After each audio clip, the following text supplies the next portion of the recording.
하나님의 말씀은 출애굽기 5장 22절에서 6장 13절 한 번 더 해야 되겠습니다.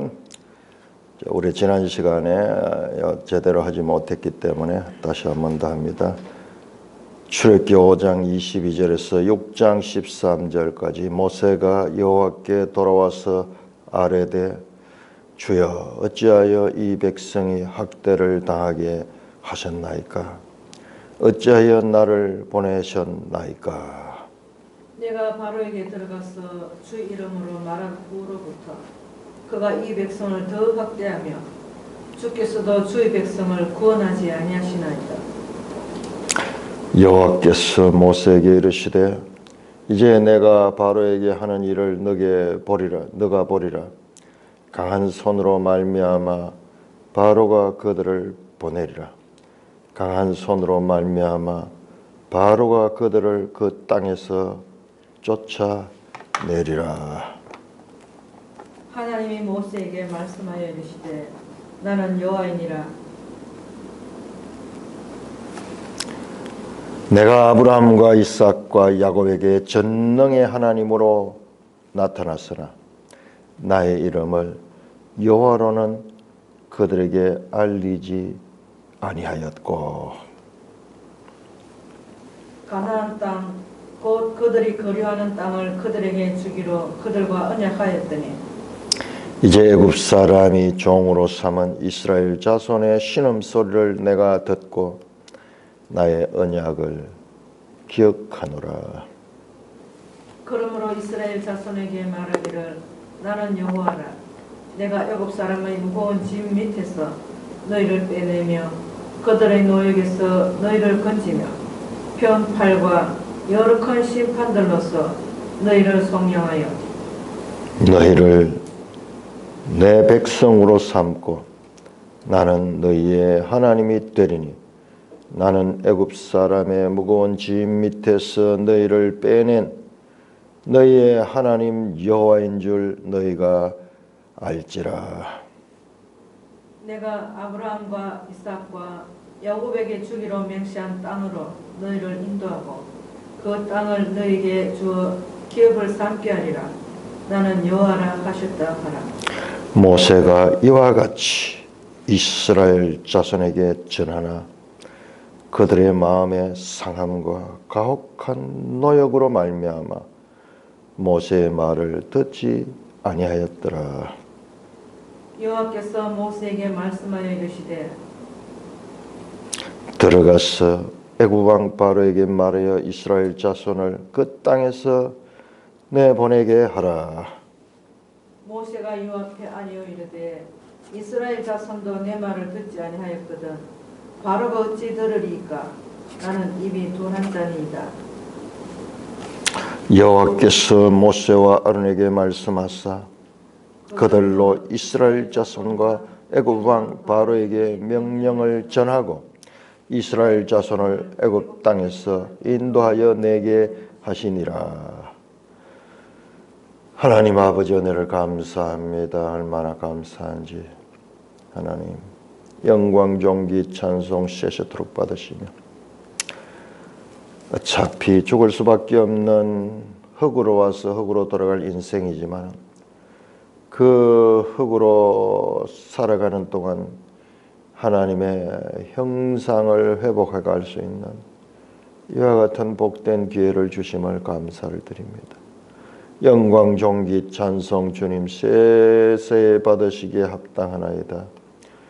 우리 주 예수 그리스도의 이름으로 감사하며 기도드리옵나이다. 아멘. 참 출애굽기는 대단한 책이에요. 대단한 책인데요. 우리가 이 본문을 이게 슬렁슬렁 넘어가 가지고는 안 돼요. 그러면은 봐도 깊은 거를 볼 수가 없습니다. 자, 먼저 5장 22절에서 23절. 자, 이렇게 말씀드렸듯이 하나님 명령대로, 하나님 말씀대로 순종했지만은 그 결과는 참담한 실패로 끝났습니다. 그때 모세가 하나님께 원망합니다. 어찌하여 이 백성이 학대를 당하게 하십니까? 어찌하여 나를 보내셨는가?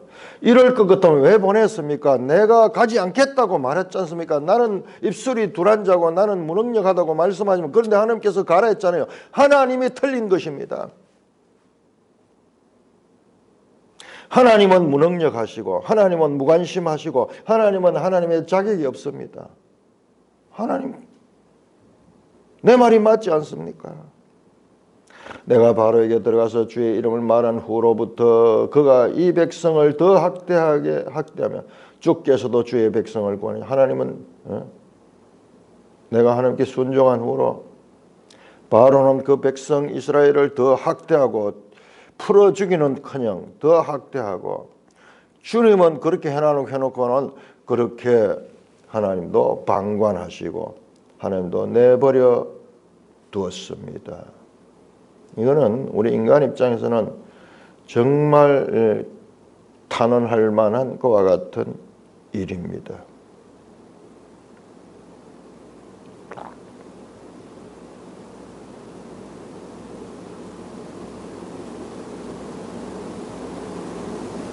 하나님이 잘못하셨습니다. 하나님은 말씀하시면 이루어 주셔야 되는데 하나님이 말씀한데도 이루어 주지 않았습니다. 하나님은 틀렸습니다. 내가 맞았습니다. 왜 내가 가지 않겠다 한데 가라고 했습니까? 어찌하여 왜 하나님 당신은 그렇게 했습니까? 기가 막힌 그와 같은 상황에서 모세는 정말 기가 막히지 않겠어요?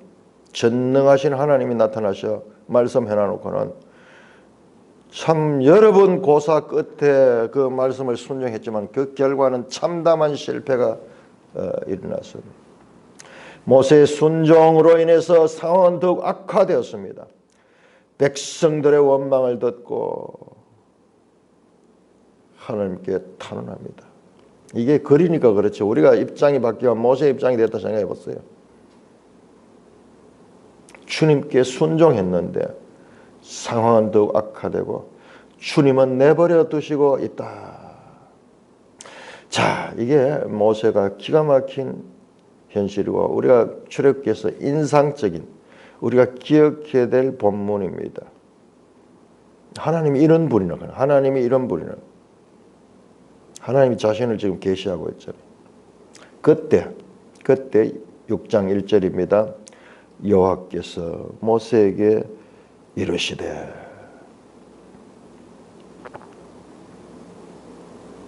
이제 내가 바로에게 하는 일을 너가 보리라. 이 과정이 하나님의 구원 계획의 필수 과정이었어요. 필수 과정이었어요. 이제 다음 단계로 모세가 이와 같은 실패로 인한 그와 같은 하나님에 대한 원망과 하나님에 대한 불신으로 가득 차 있는 이때가 하나님의 계획 안에는 이미 들어있었던 거예요.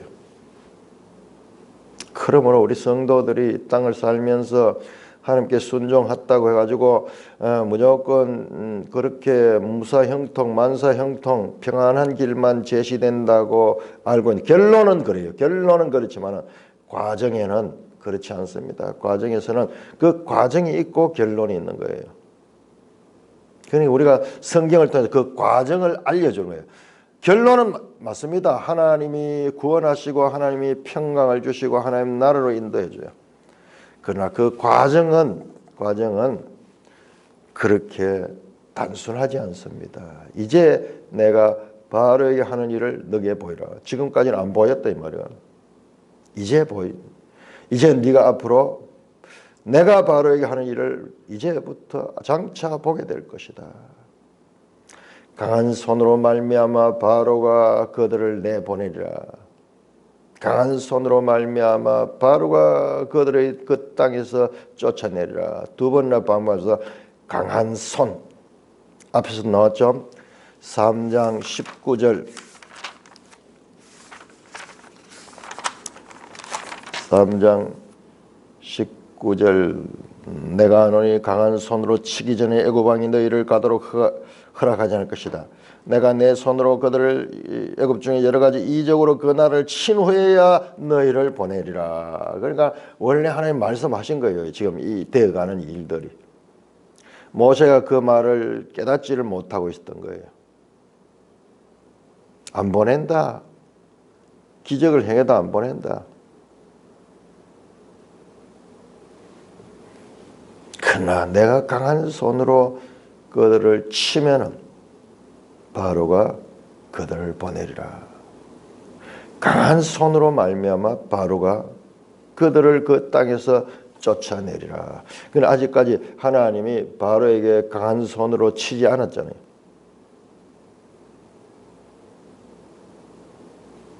모세에게 하나님께서 하나님의 구원 역사를 조금 더 자세하게 가르쳐 줍니다. 12절 하나님이 모세에게 말씀하여 이르시되 나는 여호와이니라. 여기 보세요. 여기 되게 중요한 거예요. 내가 아브라함과 이삭과 야곱에게 전능의 하나님으로 나타났다. 나의 이름을 여호와라는 그들에게 알리지 아니하였다. 자 보세요. 전능의 하나님 엘 샤다이, 전능하신 하나님.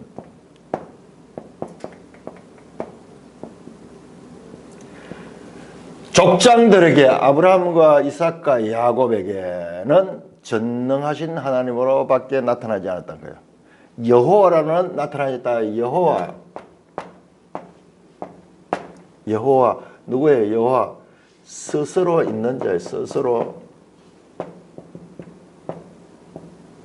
자존자입니다. 자존자.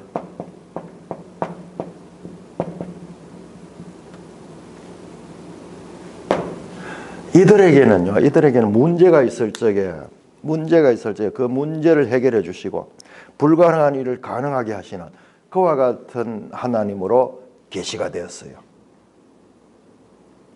여호와로는 계시되냐. 여호와로는 그들에게 계시. 그들에게 하나님은 그들의 개인적인 그와 같은 하나님으로 나타났지만은 그러나 여호와로 나타나신 하나님은 그보다 더 공동체적으로 나라적으로 국가적으로 그렇게 나타났다는 겁니다. 하나님의 구원 계시의 발전성,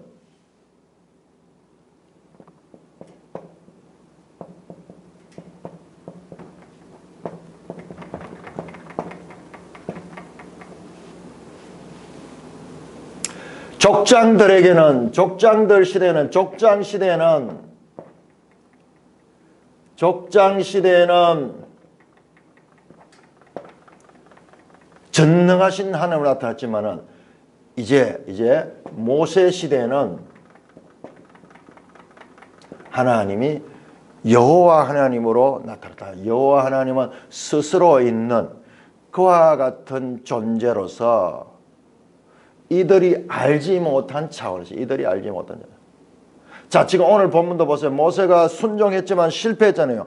실패했는 거기까지는 알지 못했던 거지만 이제 앞으로 장차 더 큰 일, 더 새로운 일에 대해서 가르쳐 주실 것이 하나님께서. 족장 시대에는 전능하신 하나님으로만 개인적이고, 제가 이 본문을 다 찾아보니 전능하신 하나님으로 나타나는 걸 찾아보니까 전부 다 무엇과 연관되어 있냐 그러면은 자식 문제, 자식 생산.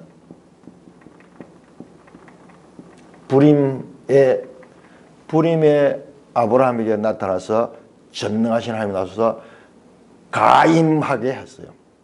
불가능한 자를 할 수 있는 가능한 자로 만들어요. 완전히.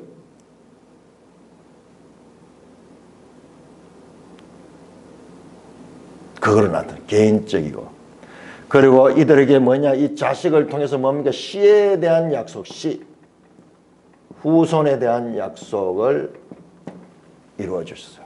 이들에게는 지극히 개인적이고, 그리고 그들의 생산 문제, 자녀 후손 문제에 대한 것을 나타내고 그 막혔던 것을 하나님이 개입하셔서 그것을 열어주셨습니다. 전능하신 하나님 엘샤다이로 나타났어요. 이제 이것은요 출애굽기 돌아오면서 생육하고 번성한 이스라엘 자손의 수가 많이 늘어났습니다. 막으려도 막을 수 없을 정도로 생산. 그때 하나님께서는 이제는 하나님 자신을 엘샤다이가 아니라 여호와로 자존자 하나님으로 나타납니다. 이거는 단체적이에요. 그리고 이 시들이 들어가서 살 수 있는 땅에 대한 약속으로 나타납니다. 땅에 대한. 뿐만 아니라 이 단체적으로 이들이 하나님과의 관계, 하나님 나라를 형성합니다.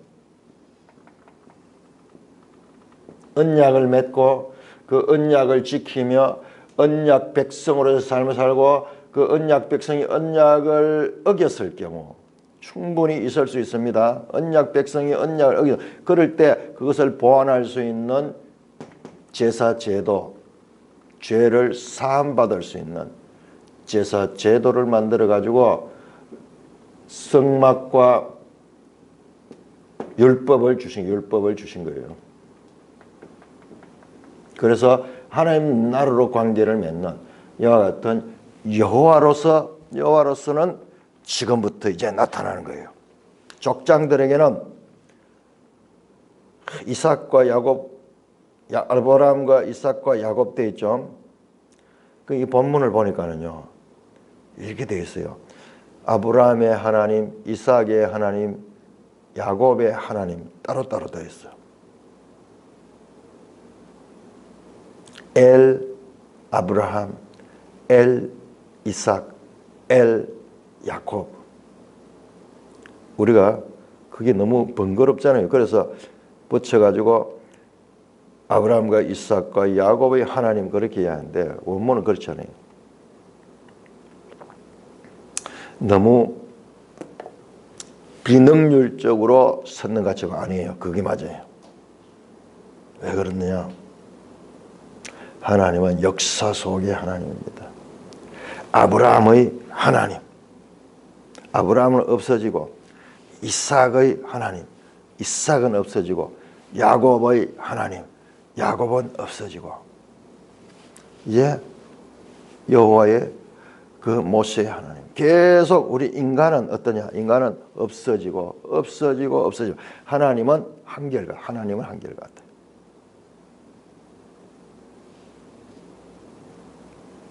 그러니까는 그게 잘 드러나잖아요. 상대가 파트너가 계속 바뀌잖아요. 인간 편에서 파트너가 계속 바뀌잖아요. 그러나 하나님 편은 일관되는 거예요. 그러니까 이것이 우리의 딜레마예요. 영원하신 분과 시간 속의 존재들의 관계가 이게 평등할 수 없는 것이에요. 한 분은 영원하신 분이고 하나는 유한한 인생이에요. 그러니까 이 유한한 인생 어떻게 이와 같은 연속적인 시간의 연속을 통해서 그 하나님과의 관계를 맺으니까는 우리는 갑과 을의 관계이지만 이 을 자체는 계속 바뀌는 을이에요.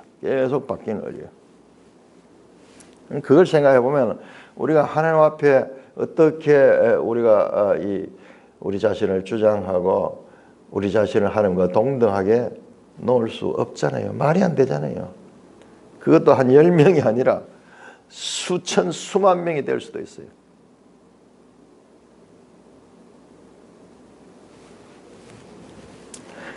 자, 구원 계시의 발전성 이런 거는 정말 중요한 본문이에요.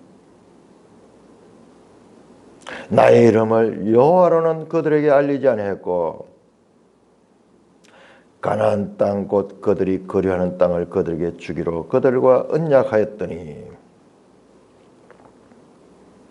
이제 애굽 사람의 종으로 삼은 이스라엘 자손의 신음소리를 듣고 내가 나의 언약을 기억하는 베리티 나의 언약을 기억한다. 자카르.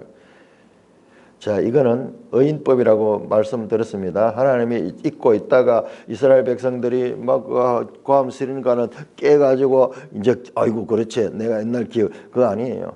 그건 의인적인 표현이에요. 하나님은 다 알고 계셨어요. 그리고 때가 됐는 거예요.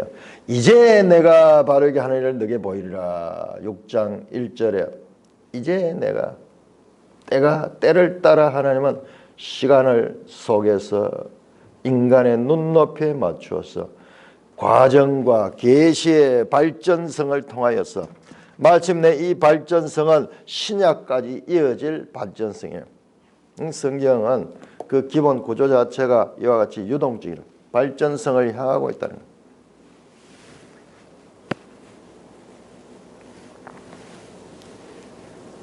명사가 아니고 동사예요.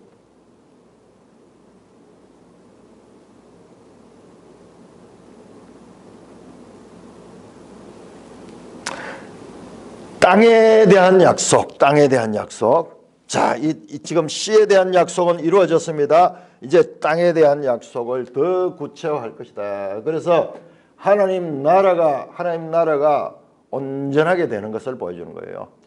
하나님 나라는 주권자가 있어야 되고, 그 다음에 그 백성이 있어야 되고, 그 백성이 살 수 있는 공간, 땅이 있어야 돼요.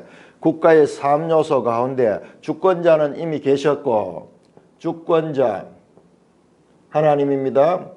그 다음에 백성, 시죠. 백성이 만들어졌습니다. 이제 뭐냐? 땅이 이루어져요.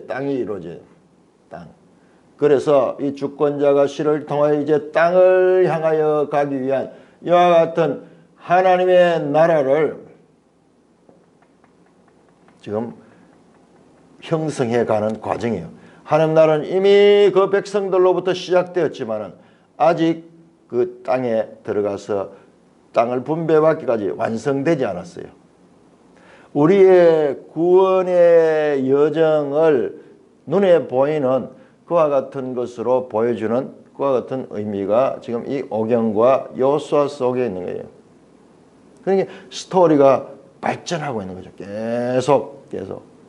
어느 단계에서는 요 단계, 어느 단계에서는 그 다음 단계, 어느 단계에서는 그 다음 단계. 인류 역사를 발전적으로 경영하시는 하나님을 우리는 성경을 통해서 알 수 있는 것입니다. 이거는 사람으로서는 도무지 알 수 없는 위대한 하나님에 대한 지식입니다.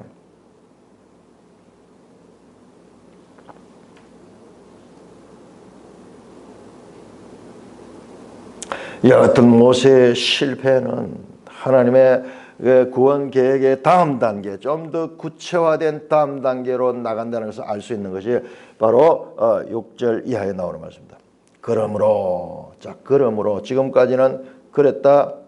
이제부터는 여호와로 그들을 알리고 그 다음에 그 땅을 줄 것이다. 얼마나 체계적인지 몰라요. 이 하나님의 말씀의 전개가 얼마나 체계적이에요. 이제 후손이 이루어지니까는 이제 다음 단계로 땅에 대한 그와 같은 구체적인 그와 같은 계시가 이제 구체화되는 거예요. 6절입니다. 6장 6절 그러므로 이스라엘 자손에게 말하기를 나는 여호와라. 아니 여호와. 아니 야훼. 내가 애굽 사람의 무거운 짐 밑에서 너희를 빼내고 나는 여호와라. 나는 자존자다. 스스로 존재하다. 모든 세상의 것들은 다 피조물들은 피조물. 하나님은 스스로 존재하는 자다. 창조주일 뿐만 아니라 자존자예요. 자존자. 그러니까 이 세상 우주 만물은 자존자와 피조물의 관계로 형성돼요. 이 세상 만물은 피조물들이고 오직 한 분 하나님만 스스로 존재하시는 여호와십니다. 족장들보다도 하나님 자신을 계시가 어느 문제 해결, 그런 인간적인 그와 같은 문제 해결을 도우시는 분이 아니라 우주적 하나님, 세계를 경영하시는 자존자 하나님으로 자신을 선포합니다. 그러니까는 바로는 아무것도 아니야. 내가 애굽 사람의 무거운 짐 밑에서 너희를 빼내며 그들의 노역에서 너희를 건지며 편팔과 여러 큰 심판들로서 너희를 속량하며 너희를 내 백성으로 삼고 나는 너희 하나님이 되리니 나는 애굽 사람의 무거운 짐 밑에서 너희를 빼낸 너희 하나님 여호와인 줄 너희가 알지라. 하나님을 알려주시는 거예요. 그냥 구원 자체가 목적이 아니라 하나님을 그 구원의 과정을 통해서 하나님이 누구신가를 알려주시고자 하는 구원 계시의 발전성을 알려주시고자 하는 그와 같은 하나님의 뜻이 있는 것입니다. 내가 아브라함과 이삭과 야곱에게 주기로 맹세한 땅으로 너희를 인도하고 그 땅을 너희에게 주어 기업을 삼게 하리라. 나는 여호와라 하셨다라. 여기에요. 동사가 6번 나옵니까? 7번 나옵니까? 자, 여기 보세요. 여기 6장 6절에서 8절까지가 얼마나 중요하냐 그러면요. 나는 여호와라 하는 말씀이 2번 나옵니다. 6절에 나오고 그 다음에 8절에 나오고 그 다음에 또 한 번 더 나오는 것이요. 2절에 나옵니다. 나는 여호와라.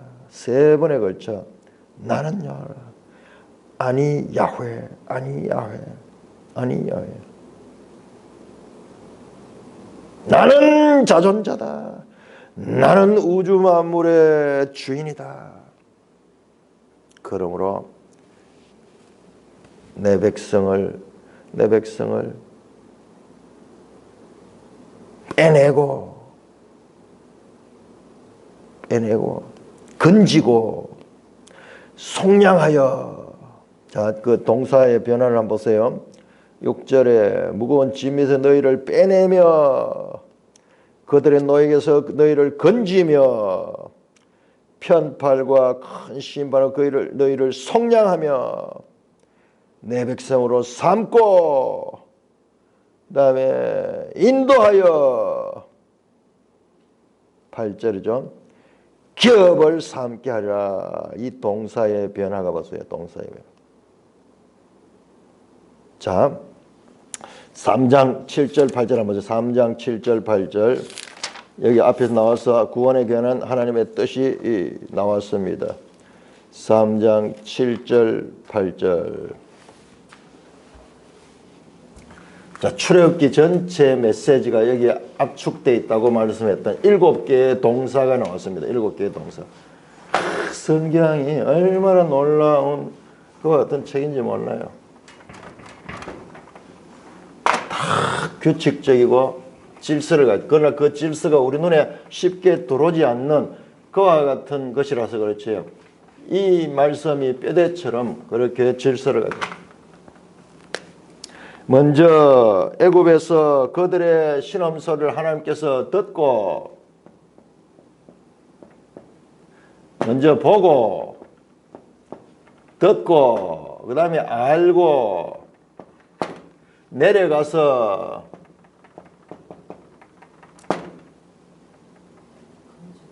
건지고 그 다음에 어떻게 합니까? 인도하고 그 다음에 뭡니까? 7개 나오죠. 보고 듣고 알고 내려가서 그 다음에 건지고 인도하고 하나 둘 셋 넷 다섯 여섯 개 인도하고 그 다음에 데려간다는 게 뭐예요? 데려간다 함께 가는 거죠. 함께 성막 짓는 거. 자, 보세요. 지금 여기까지가 지금 1장에서 3장이에요. 1장에서 2장, 3장 내려왔어. 3장 하나님께서 모세를 찾아 내려오셨잖아요. 그 다음에 지금 계속 내려가서 지금 함께 하고 있잖아요. 그리고 마침내 출애굽을 시킵니다. 건져냅니다. 홍해를 건너고 그 다음에 그들을 인도해서 광야로 인도해서 18장까지 합니다. 그 다음에 성막을 짓고 함께 갑니다. 이게 출애굽기 40장까지의 내용이에요. 다 나와 있죠. 자, 요번에 나온 동사는 보세요. 요번에 나온 동사는 조금 그보다도 다릅니다.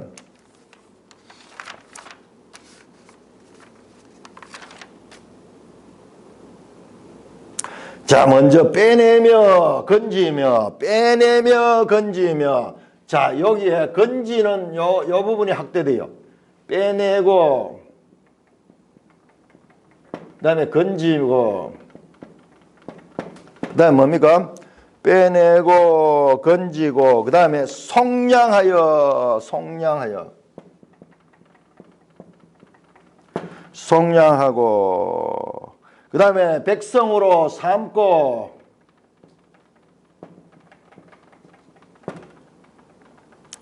그다음에 인도하고 그다음에 기업 삼는다. 기업 삼음.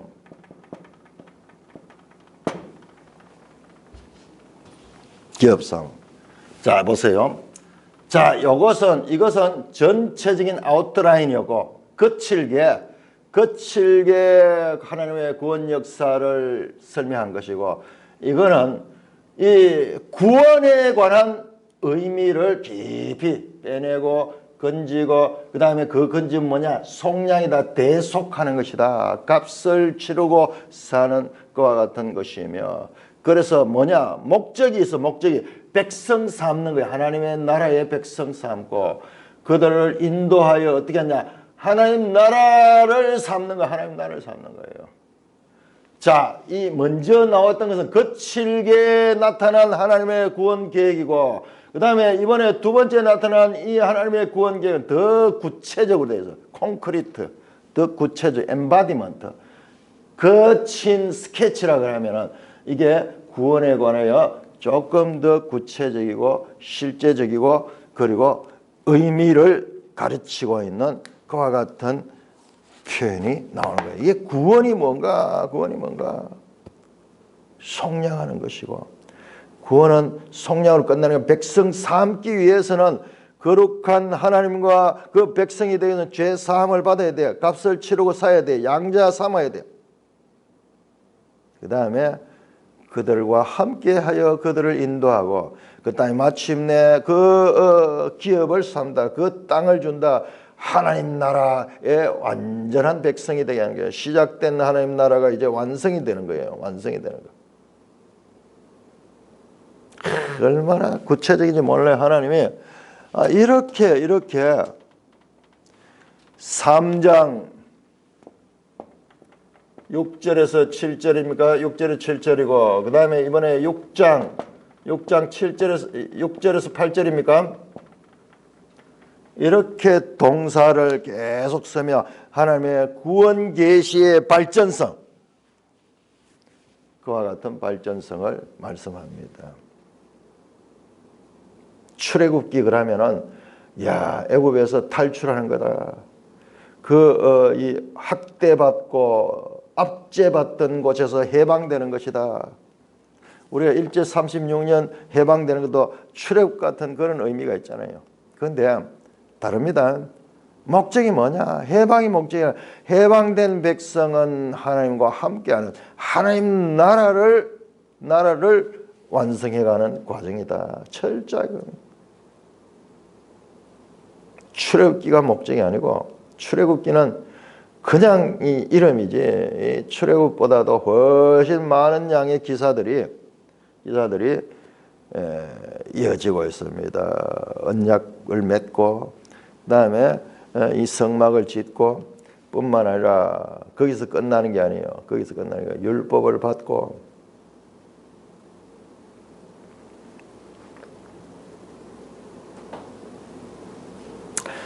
모세가 이와 같이 이스라엘 자손에게 전했습니다. 자, 하나님께서 다시 두 번째 나타나셔서 더 구체적으로 하나님의 계획을 말씀하시며 모세에게 전하라 했습니다.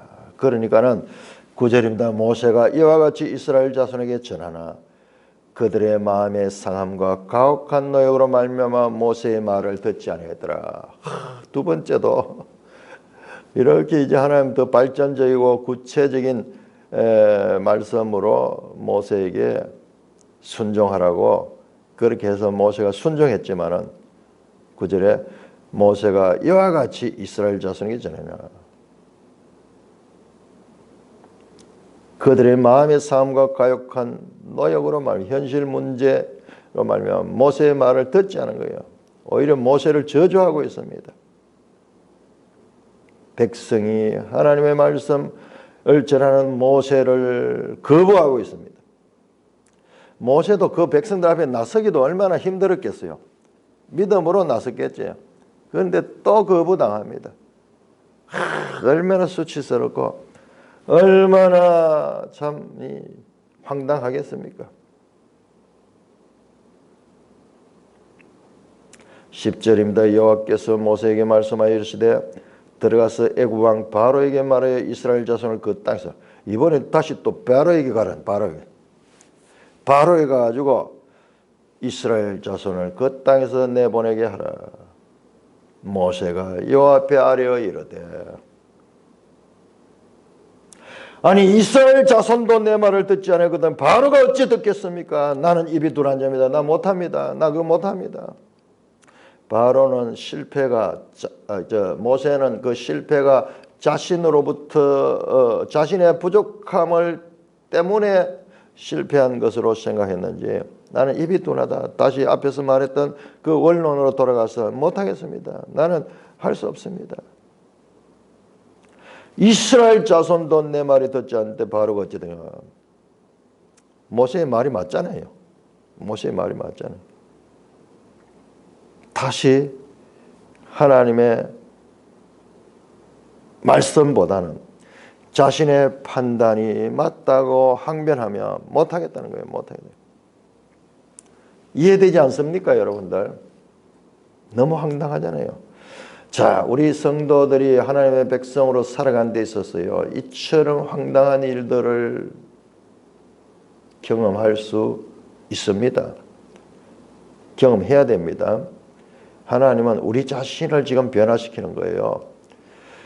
하나님을 우리 수준 안에 맞춰 넣어가지고 하나님이 마치 나의 연장인 듯이 생각하면서 모든 하나님 말씀도 내 생각대로 판단하고 해석하는데 그거 아니에요. 내 생각을 완전히 뛰어넘는 이와 같은, 심지어는 복이 아니라 저주 같은 일들이 일어날 수도 있다는 것을 우리는 알아야 됩니다. 나는 입이 둔합니다. 못하겠습니다. 그 말이죠.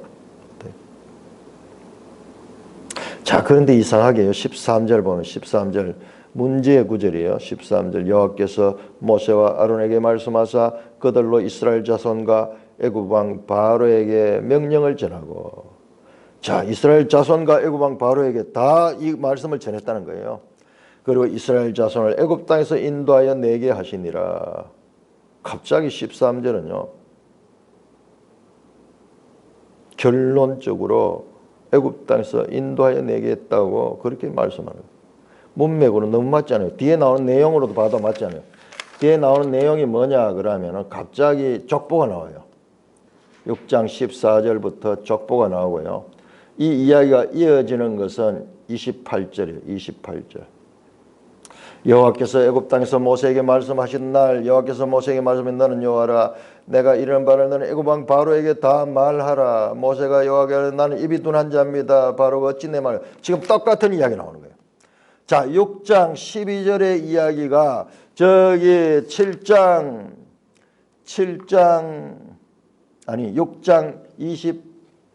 29절에 똑같이 나옵니다. 2장 29절. 30절에 나는 입이 둔한 자입니다. 바로가 어찌 내 말을 듣겠습니까? 같은 이야기죠. 12절과 자 보세요. 한번 비교해 보세요.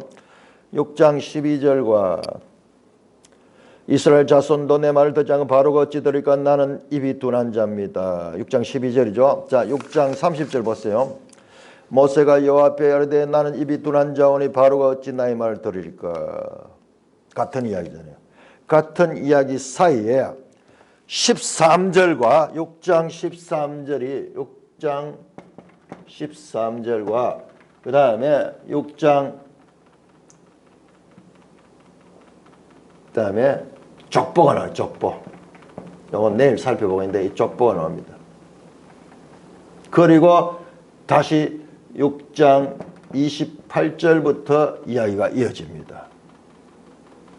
자, 6장 1절에서 12절까지 상황이 있고 그 다음에 28절에서 30절 가지고 다시 요 마지막 6장 12절 이야기가 여기 30절에서 이어지고 이야기가 같이 요 두 개가 한 이야기라는 것이 같은 시대에 그 시간도 나와 있어요. 6장 28절 그날에 말씀하는 그날에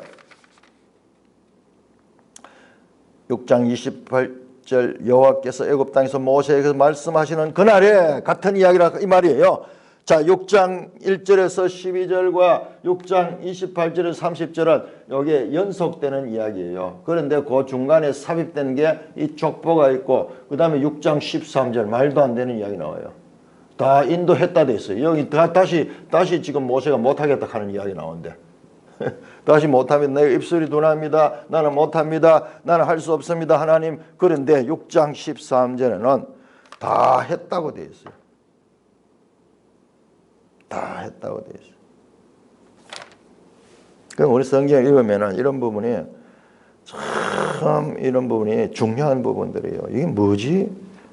그냥 넘어가 버리면은 이거 뭐 평생 알지 못해요. 자, 이 매일 성경 해설이 정말 잘 되어 있어요.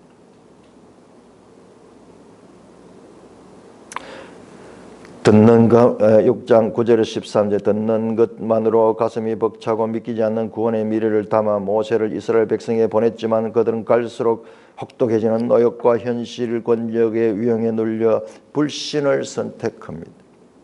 모세마저도 이스라엘 자손과 바로의 거절 그리고 자신의 의도한 말솜씨를 핑계하며 주저합니다. 하지만 하나님은 변함없이 모세에게 가도록 명령하시고 구원을 약속합니다. 하나님의 말씀은 바람이나 확률이나 이미 시작된 현실입니다. 자, 이게 아주 중요한 거예요.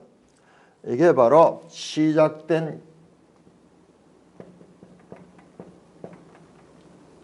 소위 시작된 종말이라고 말했던 시작된 하나님의 나라예요. 하나님 나라. 실패밖에 안 했잖아요. 실패밖에 안 했지만 그러나 이미 이 일은 다 완성된 거예요. 도무지 우리가 읽어서 이해할 수 없는 그와 같은 시제예요. 시제. 애굽 땅에서 인도하여 내게 하시니라 그렇게 말하고 다 완성된 것 같아요. 마치 14장이 끝나고 15장에서 하는 말을 지금 여기서 하고 있는 거예요. 자, 우리 다시 신약 성경 한번 생각해 봅시다. 요한복음 5장 24절에서 누구든지 나를 믿는 자는 영생을 얻었고 사망에서 생명으로 옮겼느니라 과거 완료로 되어 있어요. 아니 지금 아직까지 실수하고 실패하는 그와 같은 이 사람들을 눈앞에 두고 나중에 주님을 부인한 그 사람들을 두고 예수님께서 너희가 이미 구원을 얻었다 하네요. 영생을 얻었고 사망의 생명으로 옮겨졌다는 거예요. 아니 실패하고 그렇게 할 가능성이 지금 무지 있고 앞으로 실제로 그렇게 하는데도 불구하고 이미 현재 완료로 구원의 완성을 말씀하는 것과 마찬가지인 거예요. 시작된 하나님 나라예요. 이미 시작된 하나님 나라. 실패하고 있지만은 끝이 아니에요. 하나님은 말씀하신 것은 반드시 이루어지는 것이다. 이루어지는 것이다. 시작된 하나님 나라. 그러니까 우리 성경을 읽으면서 이거는 도저히 해결할 수 없는 그런 내용이잖아요. 그런데 이런 것이 해결되는 원리가 바로 시작된 종말론이에요. 그 기반이 없으면 성경을 아무리 읽어도 이런 부분에 가면 확 막혀버려요. 제가 이 문제를 가지고 얼마나 실험을 했는지 몰라요. 이게 왜 이렇게 나오지? 왜 이렇게 나오지? 결과적인 내용이 바로 나와버린 거예요. 지금 아직 과정도 안 돼 있는데 이게 성경이에요. 이게 성경. 이게 하나님의 말씀이에요. 하나님은 전능하신 분이고 전지하신 분이고 하나님 안에는 이 세상이 다 알파와 오메가 끝이 났어요. 완성이 됐어요. 하나님. 우리 시간 속에서는 현재 진행형이지만은 이걸 어떻게 설명할 수 없어요. 이건 설명할 수 없는 거예요. 설명할 수 없는 일이 우리에게는 많이 있습니다. 왜? 영원하신 하나님과 시간 속의 인간, 무한하신 하나님과 유한한 인간, 이런 질적인 관계에서 오는 차이로 말미암아 이해되지 않고 설명되지 않아요. 그래서 뭐냐? 믿음으로 말미암아 구원하는 거예요. 믿음 없이는 하나님을 알 수도 없고 구원을 얻을 수 없는 거예요. 하나님을 믿지 아니하면은, 아니 안 믿을 수 있습니까? 우리 피조물들 아브라함과 이삭과 야곱과 누구와 그 하나님이에요. 우리는 그 많은 모래알과 같이 많은 그 을 가운데 잠시 있을 하나예요. 그런데 여호와 하나님은 항구여일하신 분이에요. 그분과 우리가 어떻게 우리가 그분을 다 알 수 있어요? 지금 여기에 13절은 그 하나님의 영원의 관점이 나타나고 있는 거예요. 이게 성경에 한 번씩 툭툭 튀어나와요. 말씀드렸듯이 영접하는 자 곧 그 이름을 믿는 자야 하나님 나라 백성이 됐다. 하나님 자녀가 되는 권세를 주셨다. 그 권세를 주신 분은 이미 다 완성하신 분이다. 도무지 우리가 이해되지 않는 이런 시제, 이게 바로 시작된 하나님의 나라 또는 시작된 종말론으로 그렇게 해석이 될 수 있습니다. 하나님의 말씀 그 자체가 멜성이 해설을 보세요. 바람이나 확률이 아니라 될 수도 있고 안 될 수도 있는 것이 아니고 하나님 말씀 자체가 이미 현실이다. 이미 시작된 현실이다. 그래서 도저히 풀 수 없는 이 13절 문제가 그렇게 해결이 되고, 그럼 왜 14절부터는 갑자기 족보가 나오는가? 이것도 아주 중요한 거예요. 이 성경의 묘미입니다. 성경의 묘미. 자, 그 부분은 우리가 내일 한번 살펴보도록 하겠습니다. 찬송가 456장입니다.